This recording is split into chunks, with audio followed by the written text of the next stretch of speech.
Good evening, everybody, and welcome all of you to this live program at Orthopaedic Principles.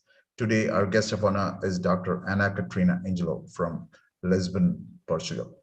Dr. Angelo is a shoulder and elbow orthopedic surgeon based in Lisbon, Portugal, attached to the shoulder and elbow units of Hospital dos Santos de Lisboa and Hospital Dio in Lisbon, Portugal. She completed a master's degree in medicine at Faculdade de Medicina de Lisboa at the University de Lisboa, and her orthopedic residency in Central Hospital de Lisboa Occidental. During residency, she completed 2 international fellowships in shoulder and elbow surgery in France and Belgium. Between 2014 and 2019, she was actively involved in the academic training of medical students from Nova Medical School in Lisbon. She's an active member of the Portuguese Society of Shoulder and Elbow Surgery, the SCR, since 2017, and also an invited member of the European Shoulder Associates. Since 2021, Catarina has also become an active member of the ISACOS and was invited co-author for a specific chapter of the ISACOS book on the role of SCR in failed rotator cuff management. She's a national and international lecturer with several communications as invited faculty in national and international events. In the last 5 years, she has devoted her work to clinical and biomechanical investigation in shoulder surgery with several papers published in scientific peer-reviewed national and international journals. So today it's my great honor to invite Dr. Catarina for this wonderful live program. Over to you, Anna. Thank you so much, Hitesh. Thank you for this invitation. It is my great pleasure to be here with you through Orthopaedic Principles to talk about something that is so dear to me, that's superior capsule reconstruction, specifically using the Fascia Lata autograft. So my task today is to talk a little bit about the rationale, the technique that we use, me and my team, and our personal results. So let's go on with it. So this presentation will go through. First, we will try to understand what is the rationale behind SCR. Why does this technique work? Then we'll try to answer this question. Can SCR effectively reverse pseudoparalysis? After that, we will try to understand if the type of graft that we choose to perform SCR really matters for the outcome results. Then we'll try to understand how can we do it? How can we do SCR if this is a reproducible technique? This is a technique that every shoulder surgeon can do. This is a very complicated technique which needs many special tools. And finally, we'll end up by how far can we go with superior capsular reconstruction.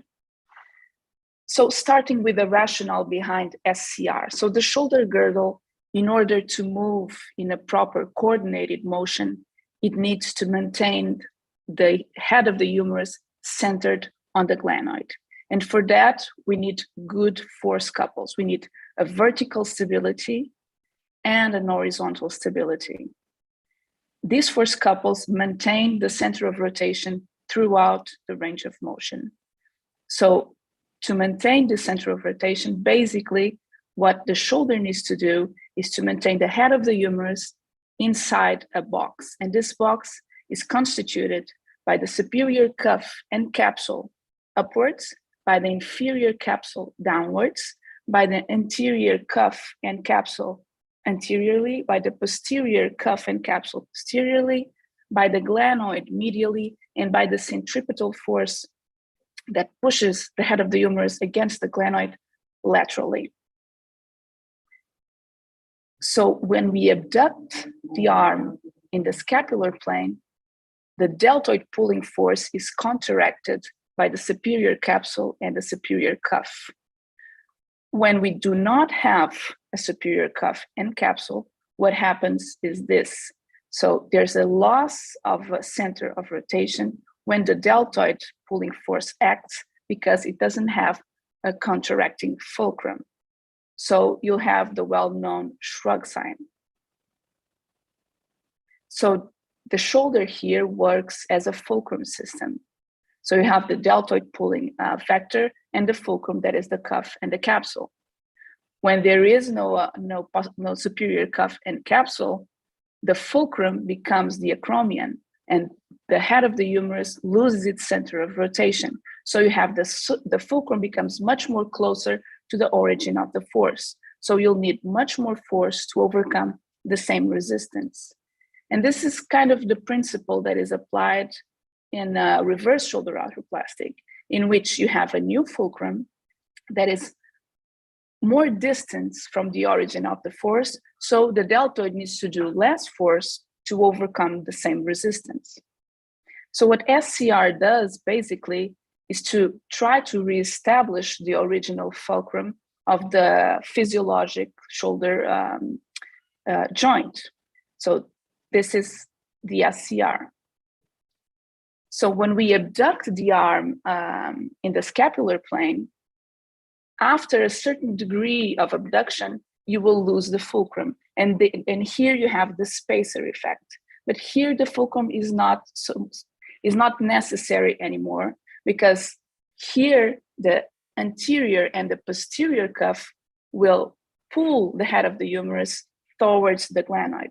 And this is why we need an repairable or an integrity of the anterior cuff and the posterior cuff. And this is very, very, very important for us to understand when we're trying to understand SCR and when we're proposing it to our patients, because SCR will not work if you don't have a good or repairable subscap, or if you don't have at least a teres minor. So again, the theory of the box, you have to have your head of the humerus inside the box. SCR is also very interesting because, unlike other techniques that can be used for the treatment of massive irreparable rotator cuff tears, SCR, reestablishing this anatomic fulcrum, theoretically potentiates the anatomic and the functional physiological scapulohumeral rhythm. So in time, it will help the shoulder to function in an anatomic normal way. So can SCR really reverse pseudoparalysis? The first thing we have to ask ourselves when we're trying to answer this question is, how can we actually define pseudoparalysis? Is it a clinical thing? Is it a radiological thing? Is it both, like a combined definition? Actually, in the literature, there are many, many definitions of pseudoparalysis, and there's a lot of heterogeneity in the information. Usually, pseudoparalysis can be defined as an active range of motion of less than 90 degrees of abduction in the scapular plane. Some authors talk about forward elevation. Some authors talk about 45 degrees of elevation. But one thing is common, that this has to be a full passive range of motion. And even some authors divide pseudoparalysis into moderate or severe, in which severe pseudoparalysis, usually the patients have a positive drop arm sign. So as we can see, we really have to have a better definition of pseudoparalysis before we try to answer the question, does SCR or any technique can reverse pseudoparalysis? So in this paper by Lucas Ernstbergen and colleagues, they studied patients with chronic atraumatic massive tears with a preserved passive range of motion, and they divided the patients into groups. One first group, group A, they were defined as pseudoparetic patients, which could abduct the arm between 45 and 90 degrees of abduction, and the pseudoparalytic patients, which could not abduct the arm more than 45 degrees. The authors concluded that the involvement of more than 50% of the subscap tendon was related to pseudoparalytic patients, and also a higher degree of fatty infiltration of this muscle. So again, we have to have a good subscap for the SCR to be able to reduce pseudoparalysis. Both Teru Hisamihata and Stephen Burkhardt in their papers also concluded that SCR, either with fascia lata or with human dermal allograft, can solve pseudoparalysis if the subscap was repairable or was intact. Another thing that we have to take into account is that you have two types of patients. You have this first type of patient here that still at rest still has a centered humeral head. So once this patient tries to abduct, he loses the center of rotation because he does not have a fulcrum. The second type of patient, that's the patient in the bottom, at rest, he already has a static loss of center of rotation. And these are different patients. So in both patients, when they try to abduct, they have the shrug sign, they have an anterior superior escape. But the first one is a dynamic situation, and the second one is an already static situation. And this is very important when we're trying to decide if we're doing SCR for this patient or not. Why? In the first type of patients, you have a preserved passive range of motion, and in the second type of patients, usually the passive range of motion is not complete. It's very important to do a standing X-ray with the arm at the side, a Graft view, to check this. If you have a center of rotation that it's maintained at rest, instead of this, a center of rotation that is lost at rest, you have a static upwards migration of the humeral head, then the second type of patient will not be able to recover the center of rotation of the humeral head with an SCR. Even if you put the graft on top, you will not be able to push it down effectively in order for the SCR to work in its proper manner. So the fulcrum will never, the anatomic fulcrum will never be restored. So as you can see here in the first type of patients, you can restore the anatomic fulcrum. In the second type of patients, if you put the graft there, it will only work as an interposition graft. So maybe you can solve the pain, or maybe you can even gain some range of motion because this was lost because of the pain. This can happen in this patient, as we know, but you cannot obtain the same type of results that when you're operating on a patient that still has a reversible center of rotation. So this is also very important. So can SCR reverse pseudoparalysis? Yes and no. This is a Schrödinger answer. It depends on the definition, okay? It depends on the ability to reestablish the center of rotation, as we've seen. It depends on the preservation of the passive range of motion. And it depends if you have an intact or a repairable subscap tendon. Then we're going to try to go through the literature and figure out if the type of graft makes any difference in the outcome measures after SCR. So theoretically, what kind of graft do we want? We want a strong graft. We want a graft that can be able to counteract the deltoid pulling force. But we also want a resistant graft. So we want many cycles of motion. We want our patient to have that graft for the rest of his life. We want an elastic graft. We want a graft that can deform to accommodate the wide range of motion of the shoulder girdle, but that then at rest comes back to its original form. So we do not want a plastic graft. We do not want a graft that deforms, and then when we go back to rest, it doesn't come back to its original properties. So as we've seen in the rationale part, this will not preserve the effect of the fulcrum that the SCR does.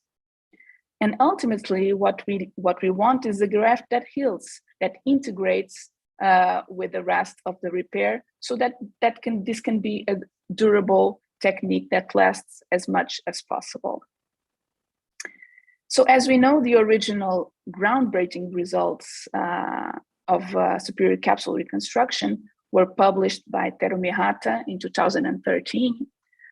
And the graft that he used was a Fascia Lata graft. So he uses a proximal fascia lata, the tensor fascia lata. He still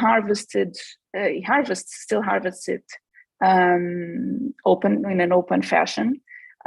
He includes the intermuscular septum to make the graft more thick. And this, of course, brought theoretically a lot of concerns in the orthopedic community about the donor side morbidity related to the harvesting of the fascia lata for the SCR. So since then, many types of grafts have been proposed as an alternative to this fascia lata graft. And up to 2021, we have papers published with fascia lata autograft, with long head of the bicep autograft, with human dermal allograft, which is very popular in the States, with porcine xenograft, with fascia lata combined with synthetic mesh, and even with a Teflon felt. So we're going to see these tables full of information. Please don't be confused. It's just to try to have a visual overlook of the literature that is published, try to think by ourselves and reach some very obvious conclusions. So when we go to clinical scores and the improvement of clinical scores in all these papers, what we see is that in all types of graft, the clinical scores improved. The first thing that you see here in this table is that the fascia lata autograft papers are the ones who have a longest follow-up. Then the human dermal allograft, the long head of the biceps has a 2-year follow-up results published, but it's just one paper, at least up until 2021. And then you have some papers with fascia lata combined with synthetic mesh to try to somehow create a stronger graft, but still with autograft properties, and a Teflon felt graft. But all of these grafts reported good clinical outcome improvements. So what about range of motion? Because the clinical scores, as we know, they are very different. They measure different things. And it's very easy to say that the clinical scores improved with statistical significance. Sometimes we don't look at the minimal clinical important difference. Sometimes the scores are not done measuring the strength, and we have to know what we are really measuring and what we are really offering our patients, because it's very different if you want to offer an improvement in pain, or if you want to offer an improvement in range of motion, or if you want to offer an improvement in even strength in that arm. So when we look at the range of motion, also in the fascia lata group, all the patients improved. In some papers, the range of motion was not measured by the surgeon, was measured by a physical therapist or a nurse. In the long head of the biceps autograft also improved. Here we begin to see some heterogeneity. The human dermal allograft papers, some of them did not report the range of motion postoperatively. One of them did report that the range of motion did not improve. And in some that improved, the authors removed the patients who were revised to a reverse shoulder arthroplasty from the final follow-up evaluation. And in another paper, they evaluated range of motion by a telephone survey. And in another paper, they only evaluated the forward elevation, not the rest of the range of motion. Also in porcine xenograft, a lot of papers do not report the range of motion postoperatively. Fascia lata with synthetic mesh, also an improvement in range of motion, and Teflon felt also an improvement in range of motion in this only paper. What about the graft tear proportion assessed by MRI? We'll start again with the fascia lata group, and as we can see, we have a little bit different graft tear rates in the several papers. The most shocking one is this 32% at 6 months by Lee and Min, published in KSSTA in 2018. This was a paper in which the authors did the SCR using a single row on the greater tuberosity, and they attributed this technical pearl or maybe pitfall to the high failure rate. So, but the point is that here every patient in every paper did an MRI to control the graft integrity. Long head of the biceps, they controlled it by ultrasound and reported the graft tear rate at 12 months of 8.3%, which is very good, but we have to acknowledge that the ultrasound is much more limited to check the integrity of the graft, mainly in the glenoid part. In the human dermal allograft, we have here a lot of heterogeneity. In the great majority of the papers, the authors only did MRI in a very specific group of patients, usually the symptomatic patients or the patients that could afford the MRI. So this brings us results that are not so reliable. Even so, we have tear rates much more higher than the ones reported with the Fascia Lata autograft. And in the two papers that actually did an MRI to all the patients involved, reported 18.5% and 28.6% of graft tear rate at 6 months. So much higher than the other grafts. So the porcine xenograft, the same thing, graft tear rates even higher, and the results are not as good. Fascia Lata with synthetic mesh, and this is very interesting because this is the same paper by Erika Colline in AJSM in 2020, when she had two groups, one group with Fascia Lata only and one group with Fascia Lata combined with synthetic mesh, and was this they observed this difference at 2 years of 17% of graft tears with the Fascia Lata combined with synthetic mesh versus the 41% of only Fascia Lata at 2 years. Then the Teflon felt 6% at 2 years, which is also very, very good, but still not better than the 4.2% of Terumihata at 2 years. What about the revision proportion? And this is almost finishing the sheets part. The revision proportion in the Fascia Lata group is very low, as you can see here. The only one that has a high revision proportion is Li and Min. It's the same group with a single row in the greater tuberosity. They revised every patient that failed, so 32% failed, 32% were revised. In the longevity of the biceps paper, they did not report the revision rate. In the human dermal allograft, as you can see here, with a shorter follow-up, but with a higher revision rate in almost every paper published. Porcine xenograft, also very high revision rates.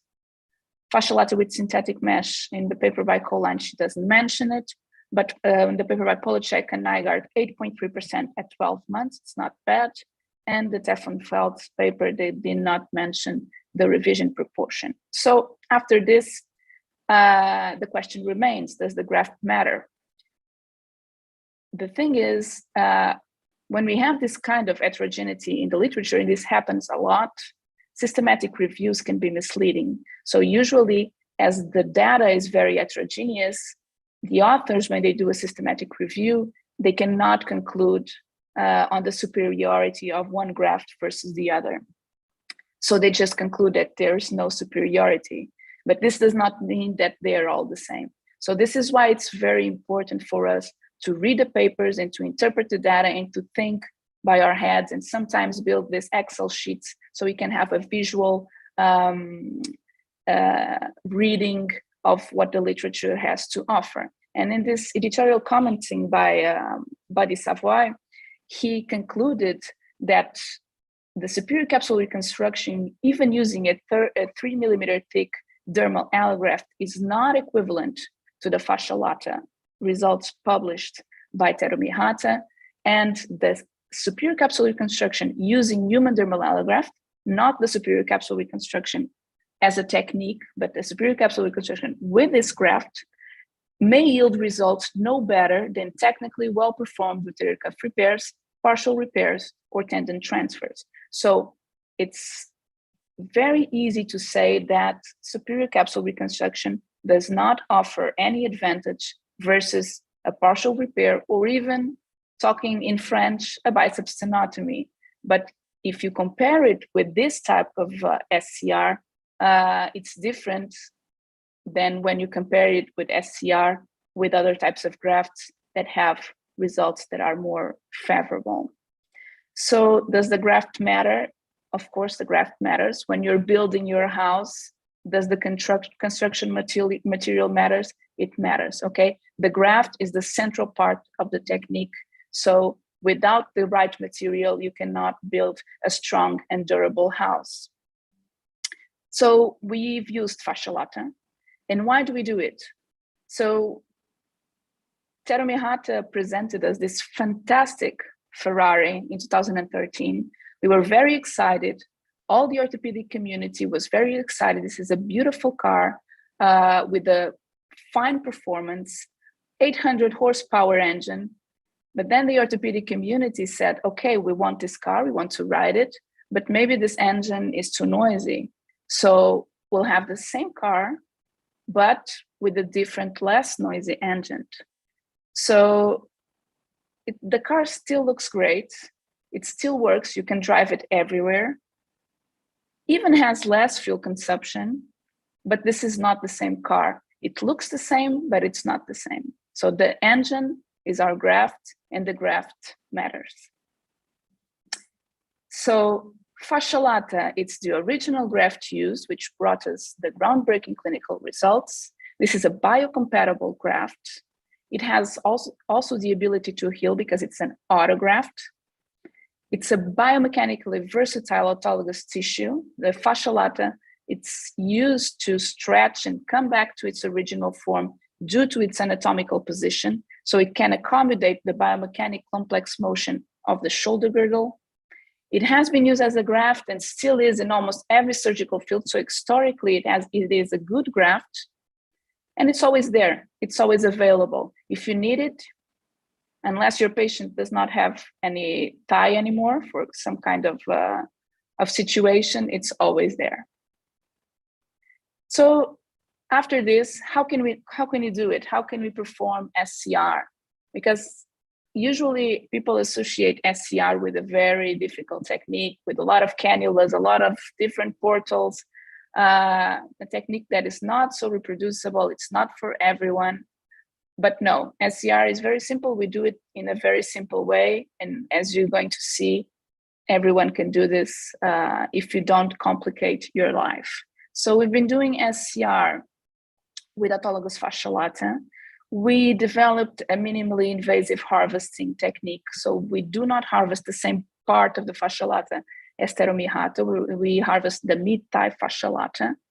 Our main purpose is not to harm or not to harvest the tensor Fascia Lata, which is useful for the hip, and not to harm also the iliotibial band, that it's very useful for the knee.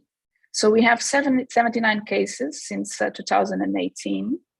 We use this 3 portals technique, as we're going to see, and we do not need any special devices. We do it with regular devices, regular instruments that you can find in any operating room.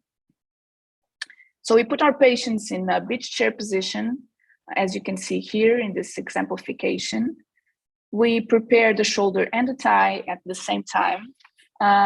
This is a small tip. We usually use an alcoholic solution, and then we use hydrogen peroxide because to minimize the Cutibacterium acnes infection.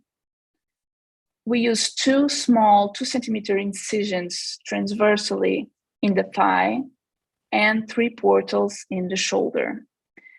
It's not mandatory to use a mechanical arm holder, but it will make your life much more easy. And after you harvest the Fascia Lata, close it and compress it immediately to avoid the formation of an hematoma. So what we need for the harvesting is very simple. So we need 2 Babcock clamps. We need 2 Langenbeck retractors. We need 1 long Mayo scissor, about 15 to 20 centimeters. 1 handle-less Cobb ruchine, and this is important because if the ruchine has a handle, maybe it will not be able to percutaneously release all the adhesions around the fascia, and you will see why and how in the video. And you'll need 1 non-absorbable to suture with a needle to prepare the graft and to suture the graft. So the harvesting, it's very simple. So as I said, we aim to avoid damaging the tensor fascia lata proximately. So we do it 15 centimeters distally to the anterior superior iliac spine.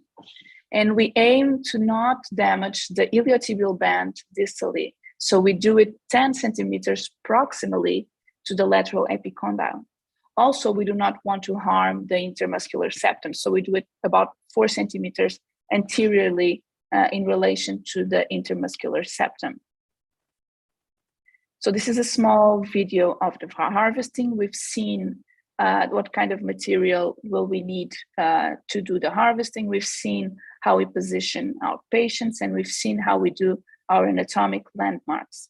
So we start by marking in the skin more or less the graft that we want to harvest.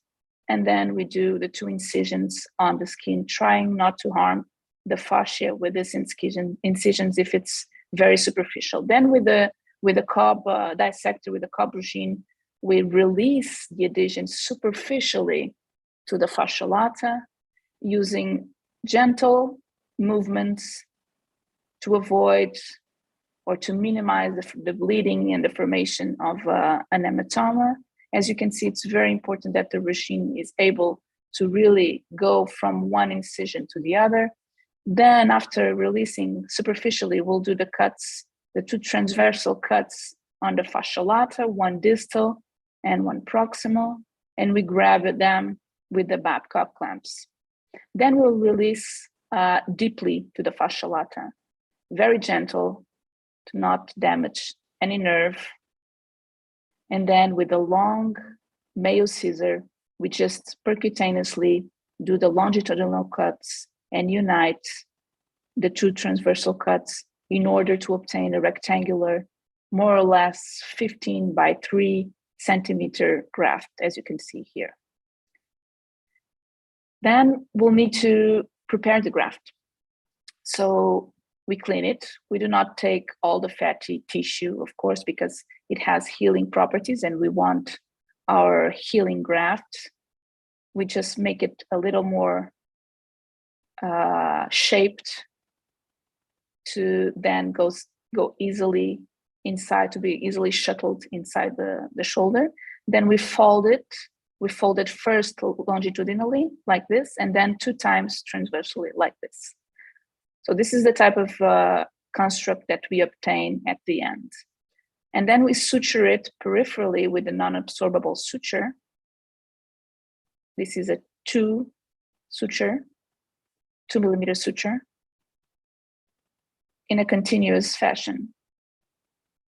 So trying to grab all the layers. So this is a construct that won't disintegrate in time. So after we have our graft, we measure it always longitudinally, then transversally, and then we measure also the thickness of the graft, and we save it in a safe place.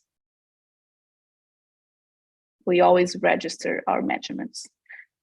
At the end of the surgery, as I said, always compress the thigh with a compressive stocking, and the patient will keep this stocking, this one, for more or less 6 weeks, okay, after the surgery. Then we'll go to the shoulder, to the actual superior capsule reconstruction. So as I said, we do this through 3 portals. The first one is an outside-in posterior portal. It's a little bit more proximal than the soft spot for us to be able to have a more panoramic, like Grand Canyon view.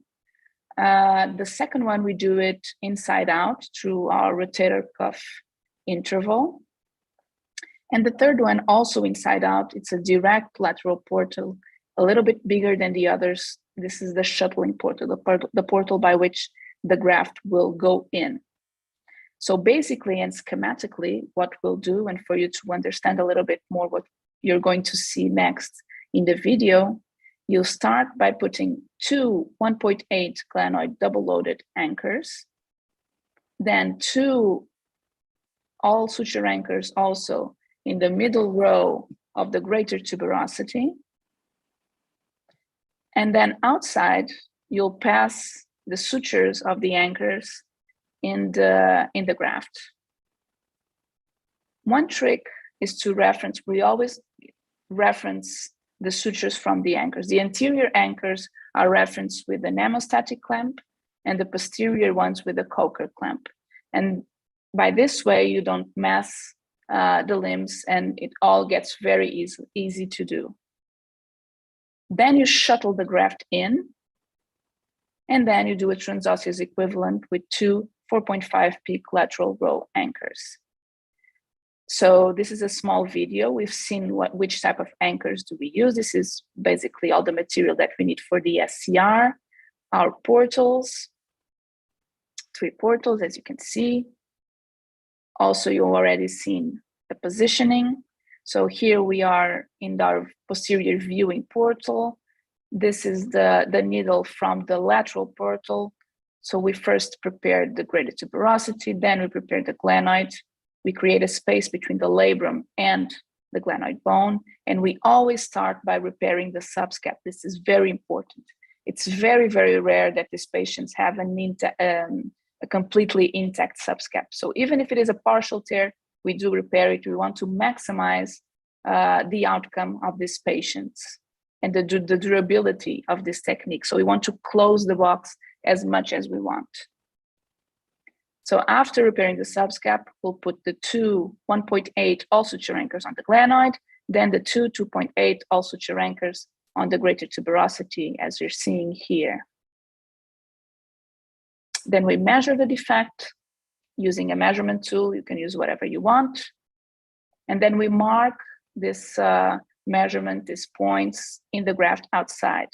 And we're going to pass the sutures of each anchor using that small trick that I showed you to not mess the limbs of the different anchors outside the graft. Everything's passed outside the graft.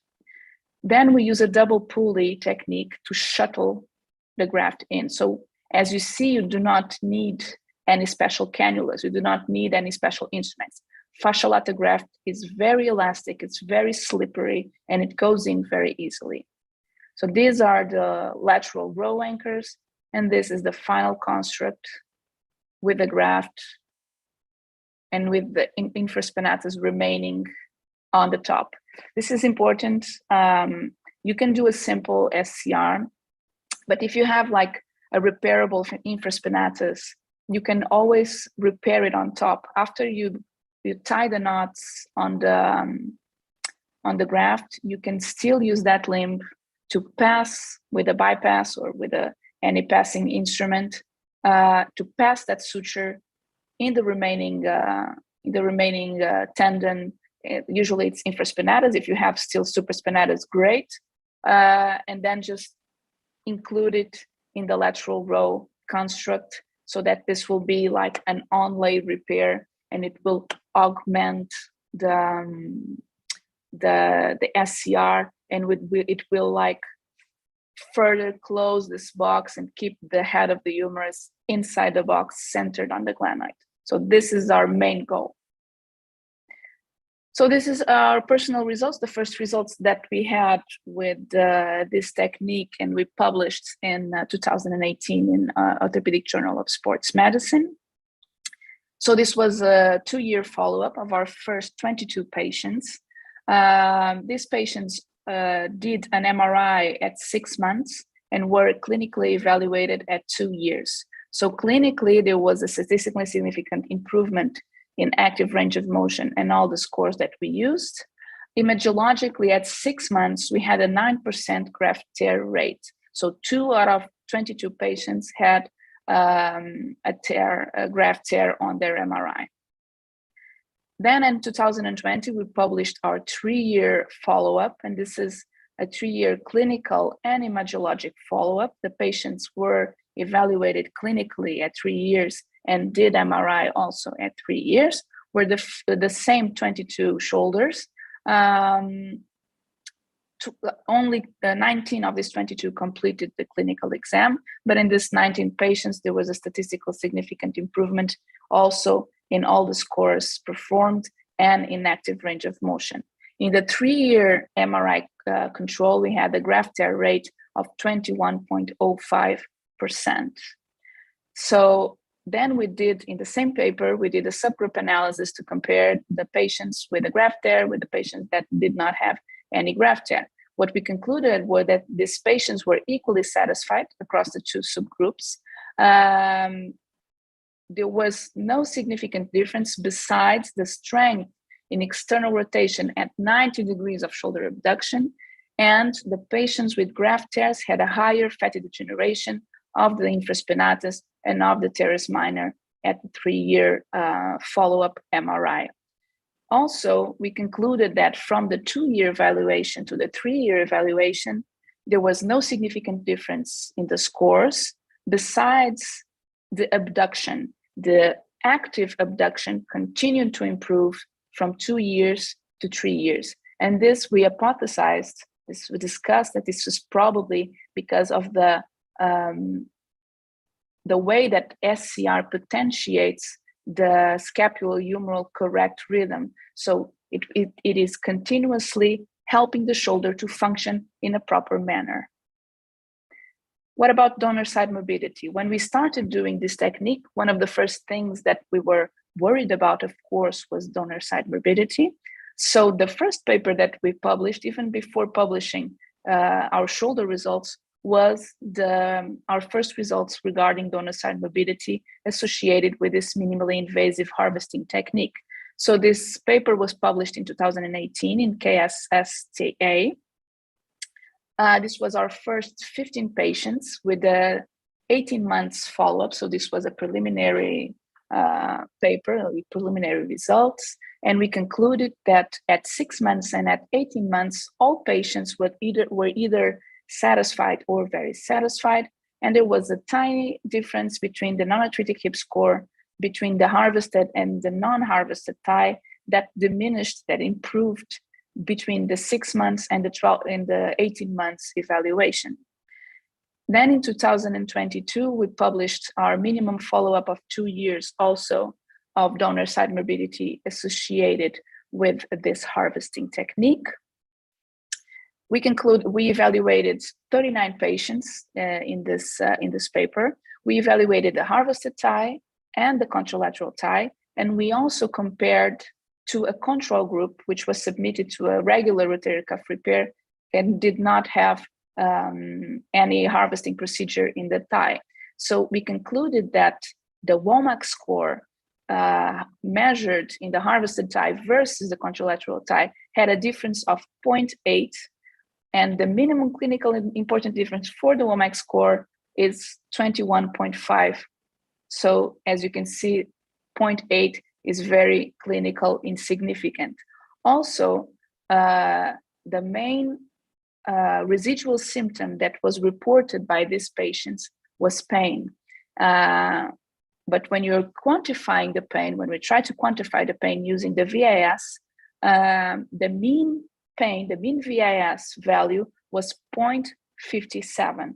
And in the literature, the minimum value after which the pain becomes clinically significant is a VAS of 3. So it's way below this value. So yes, donor side morbidity exists, but it does not seem to be significant. Also in this paper, we concluded that 95% of our patients reported as satisfied. And they think that the thigh symptoms were compensated by the outcome obtained in the shoulder, and at the minimum 2-year follow-up, they would undergo the same procedure again. So we consider this a very positive result. So they say that an image is worth 1,000 words, but I certainly already said more than 1,000 words, but I'll show you also some images of some of our first patients. This is the 3-year evaluation of our patients regarding the range of motion and also the clinical aspect of the thigh. And this is one of our last patients. I just saw her last week in my outpatient clinic. This is a 3 months post-operative consultation. And this is already her range of motion. So as you can see, this is a technique that in the perfect indication, if you find a good indication for it, it works very, very well. So to finish, how far can I go with SCR? So what I'm trying to transmit is that SCR is a great technique, but you have to have a good indication. You cannot do it in every patient, in every massive rotator cuff tear. So if you have a patient with an AMADA 1 or 2, it's a good technique. If you have an intact or repairable anterior and posterior cuff. If you have a stage 3 AMADA, this can be a good technique, but it's not perfect. You will not obtain the best results. This we've seen, this will work more as an interposition arthroplasty. It will probably solve some of the pain. It can restore some of the range of motion, but it will definitely not last because the graft will probably tear and it will not be able to reestablish the fulcrum. So this will be an interposition arthroplasty and not a superior capsule reconstruction. And on the further stages, you should do a reverse, not an SCR. And as we've seen, we always have to think three-dimensionally, otherwise we will risk doing some terrible mistake or missing something. And always try to look at the anterior and posterior part of your glenohumeral joint, the integrity of the cuff, of the subscap, repair the subscap, even if there's only a partial tear, put an anchor on it, repair it to be able to maximize this, the results of this technique. Posteriorly, if you do not have any posterior cuff, I mean, if you have a fatty infiltration, grade 3 or more of the infraspinatus and the teres minor, I mean, if you do not have an intact teres minor, at least this is not a good technique. Then you should do a tendon transfer and you will regain some external rotation, but not all range of motion. And some colleagues around the world are starting to combine SCR with tendon transfers. And this for me makes a lot of sense in these specific patients. But in my practice, it's very, very uncommon to have a massive tear without an intact teres minor. Usually the teres minor is there. It even is, we see very commonly an hypertrophy of the teres minor to compensate this tear of the infraspinatus, which is chronic in most of the cases. So to conclude, SCR is a very good technique for an irreparable posterior-superior cuff tear. So you have to have a reparable anterior cuff and a reparable posterior-inferior cuff. Otherwise, this won't work. So remember, you're only replacing the top of the box. So we'll have to be able to make sure that the rest of the box is intact, or you can somehow repair it. So you have to have a preserved or reversible center of rotation of your humeral head. You have to have a preserved passive range of motion. You have to have an intact or repairable subscap and teres minor. I will say it again. And you have to have a preserved, of course, glenohumeral cartilage. So my presentation ends here. This is my city, Lisbon in Portugal. You're very welcome to come visit us. You will like it, I'm sure. And this is my team. We're very happy to host you if you're coming to Portugal and more specifically to Lisbon. So thank you again, Hitesh, for this, this nice invitation. And now I hope that I can answer some of your questions. Thank you, Anna, for that brilliant presentation. You've covered the entire spectrum of SCR. Anna, you can stop sharing actually. Okay. Okay. Now, if someone wants to come to Portugal, they can find you easily. Yes, that's my point. Okay, a couple of questions from our side, Anna. Yeah. See, Anna, you mentioned about the right indication. I mean, that is the crux, isn't it? For example, I just went through some of the papers. Like, interestingly, I've hosted Dr. Hirahara here in another program earlier, and also Patrick Dinard. Both of them have done a lot of research on SCR.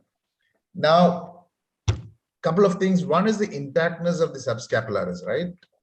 And if the subscap is injured, you've shown that you repair the subscap and still go ahead with the SCR. Am I right? You're right. Yeah. And looking at the teres minor, it should be intact. What about the degree of fatty infiltration? Does it really matter? And what about the rest of the cuff retraction? Does those, when we talk about cuff, we talk about those things, right? The degree of retraction and the fatty infiltration of the remaining cuff. Are you talking about the irreparability criteria? Yeah. Okay, so yeah, I chose not to talk about that because it would be too long. But yeah, usually you find you have some irreparability criteria of the supra and the infraspinatus. For us, an irreparable tendon imagologically is a tendon that has a pate 2 or 3 grade of retraction, and it has a fatty infiltration grade 3 or more. Okay. Usually the infraspinatus is more forgiving than the supraspinatus. But if we have, it's very uncommon to have an isolated infraspinatus tear. It's much more common to have a supra isolated or supra plus infra. So in these patients, if the supra has a grade 3 or more Goutallier fatty infiltration and a retraction grade pate 2-3, usually we go for SCR. Of course, that we should not put patients inside boxes. Otherwise, we have to, what I mean is that you have to understand the type of patient that's in front of you, because you can have usually if you do SCR, this is a very good technique, but it depends on a post-operative rehabilitation program. If you have a patient that is old, that is not able to do a rehabilitation program, that does not have the compliance to recover from a surgery like this, then we go for a reverse directly, because it's a more forgiving and easily recovering surgery. Even though it's more aggressive, it's easier for the patient after the surgery in the recovery time. If the patient is a patient that's compliant and you understand that they will do and they will collaborate with you after the surgery to do that kind of scapulohumeral re-education program, a good scapular stabilizing strengthening, this is the perfect, with that irreparability criteria, this is the perfect patient to do an SCR. Thank you, Anna, for that. And in that particular context, I want to introduce you. You've seen the subacromial balloon spacer, right? Everyone is talking about the balloon spacer right now, and you put the spacer there and you educate the deltoid, right? So does the SCR work in similar lines? Is it that the graft prevents superior migration as well as you educate and rehabilitate the deltoid and overcome the issues? Yeah, I can only say what I think theoretically. Okay, I've never done any study with the balloon, and honestly, I've never used it. I'm not saying that I don't believe in it, but when you have a very good technique that works in your hands, it's very difficult for you to change. So, but theoretically, what I think is that the balloon works in the first period, at least. It works a little bit like the SCR, because it lowers the head of the humerus and it reestablishes the fulcrum. So that balloon head, which is tense, it keeps the head of the humerus from coming up when the deltoid pulling force acts. So in the beginning, it's more or less the same effect. I'm not saying that's biomechanically works the same way, but the effect initially it's the same. It does not have the T-nodese effect of the superior capsule, which I think it was Patrick Dinard who published a biomechanical study who showed the importance of the continuity of the capsule with the negative pressure effect inside the glenohumeral joint. This the balloon does not do. The superior capsule usually does it better or restores it better if this is a continuous graft. If you use, for example, a long head of the biceps or a hamstring that are cord-like tendons, it's much more difficult to reestablish this negative pressure. But again, this is only theoretical, and we've seen some good results published with the balloon. The more recent paper that was actually a randomized controlled trial, I'm sure you know it, from the English group, the results were good, but they were not better than a partial repair. So this is the same, kind of the same way of thinking when they're comparing the SCR with partial repairs, and they're comparing the results obtained using a human dermal allograft. Because you can imagine, you can have a very, very poor family, and you can give them a house with water. And you have another family that is very poor, and you can give them an apartment in the center of the city. And you can have a third family that is very poor, and you can give them a penthouse with a pool. If you ask each one of these families if they improved, they will all of them will answer that they improved. So this is what we need to pay attention in the literature, because if you say that this improves, this does not quantify the improvement. So if two things improve, it does not mean that they're the same. So that is one of my main messages with this presentation.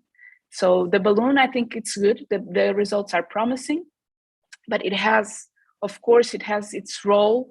And I don't know if the results are durable. In my way of thinking, this is an option that it's easy, it's quick to do, it doesn't have morbidity, of course, but it's not biomechanically perfect. So it depends on what you're trying to give to your patients. If you're trying to give them like a rapid solution to their problem that will last for as long as they're going to your outpatient clinic and it really works for your ego, or if you want to give them a solution that will last for years and years and that will at least allow them to enjoy those years of life. Interesting, Anna. Thank you for that. Anna, what about addition of growth factors like platelet-rich plasma or even platelet-rich fibrin matrix to enhance the healing? Is there any research done on that for your Fascia Lata? But after SCR or after cuff repair? No, I don't have any data on that. I don't think there is any data on that. That, of course, that only makes sense if you have an autograft, because the healing does not, when you apply the term healing, it has to be an autograft. If you have a synthetic graft or even an allograft that is very altered and processed to be kept in a shelf prior to surgery, you probably will not have a healing. You can have a fibrosis, but healing you won't have. And actually what you're putting there is a healing enhancer because it's tissue. It's good, healthy tissue when you do it with Fascia Lata, of course. And with all the anchors that we put in and all the debridement that we do, I think that's more than enough of a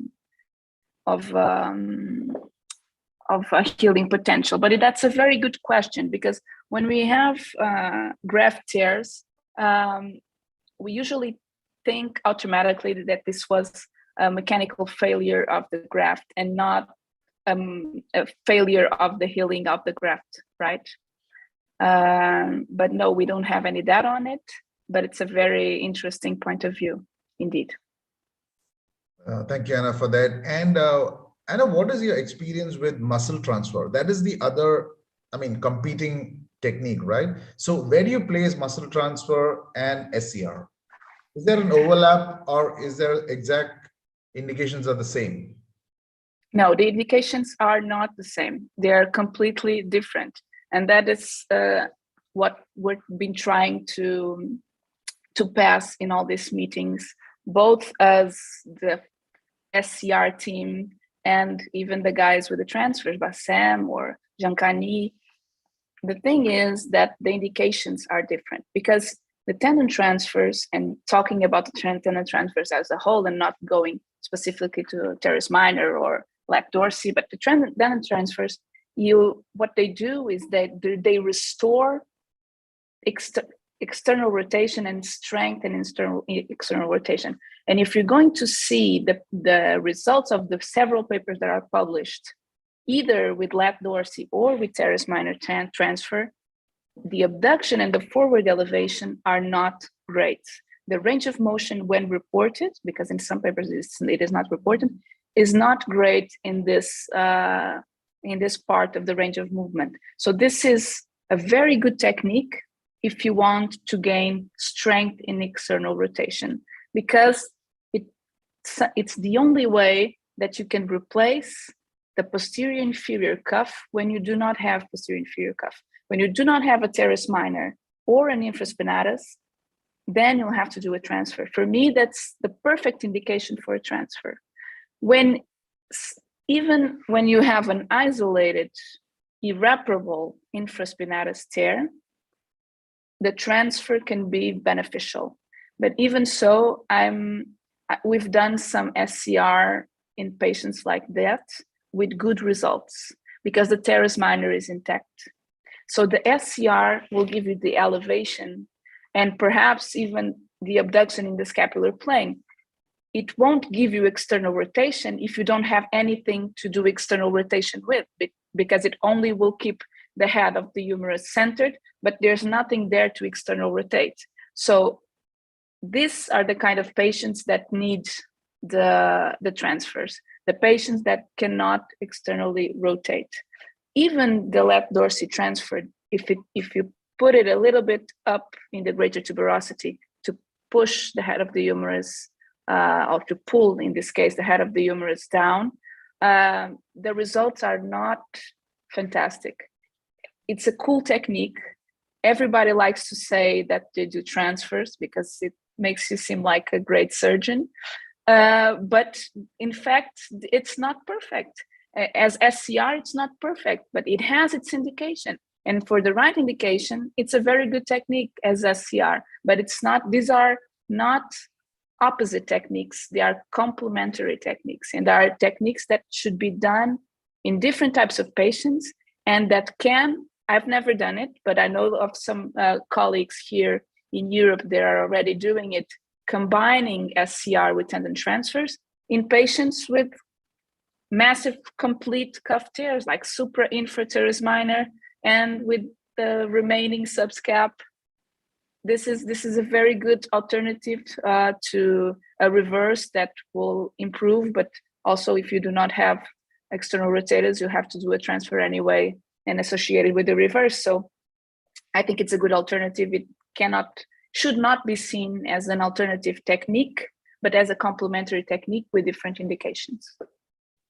Thank you, Anna, for that. And now I'm sure everyone who's watching this would understand, to be a great surgeon is not the muscle transfer, but it's the Fascia Lata SCR that has to be mastered.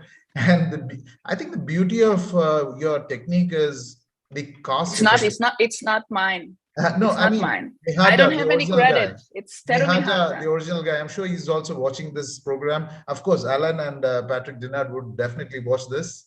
And I think the beauty of Fascia Lata SCR is the cost effectiveness. You know, I mean, it can be extrapolated to different parts of the world. For example, a subacromial balloon spacer is an expensive device, and you may not be able to do it across different countries, I mean, different continents. And Fascia Lata SCR is definitely cost effective, and I'm sure it's going to be useful.